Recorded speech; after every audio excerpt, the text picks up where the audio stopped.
આવી રીતે જ આપ જોઈ શકો છો કે કાર્વિંગનું સરસ પહેલા રીતે કામ ચાલે કે કોઈ પણ વસ્તુ હોય તો એનું ડિટેલ વર્ક કરવામાં આવે કે આપ જોવો છો કે કેવી રીતે એનું આખું ડિટેલિંગ કામ થાય છે. સૌથી પહેલા અમારે જે આર્ટિસ્ટ છે we are known for the carving the work. You can see કે જો આપ જો કે આના ઉપર આખું ડિટેલિંગ કરવામાં આવ્યું છે, રાઈટ. એ જ વસ્તુ જ્યારે ફાઇન ટ્યુન થઈ જાય એના પછી એનું સેકન્ડ પોર્શન શું હોય કે એના ઉપરનો જે ટોપ છે, ધીસ ઇઝ અ ટેમ્પલ ટોપ, એના ઉપર આખું જ્યાં જે મિસ આઉટ થઈ ગયું હોય એના ઉપર સેકન્ડ લેયર કરવામાં આવે. સો this is as per the design which we want. એના પછી જ્યારે એ વસ્તુ રેડી થઈ જાય ત્યારે આપ જોઈ શકો છો કે એના ઉપર અમે સ્પેશિયલ પોલિશ કર્યું છે.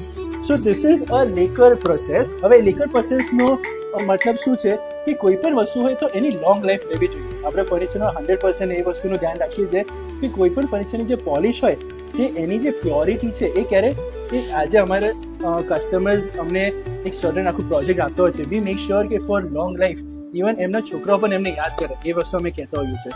સો for that this is a very small thing but it is very minute. આમ જોઈ શકો છો આમાં જે કાર્વિંગનું કામ છે ને વી મેક શ્યોર કે એના ઉપર લેકર અને શાઇનિંગ લુક વધારે આવે. તો જ્યારે પણ એમના ક્લાયન્ટના ઘરે ફર્નિચર હોય અને એની જે વાવ ફિલિંગ હોય છે that is what we give.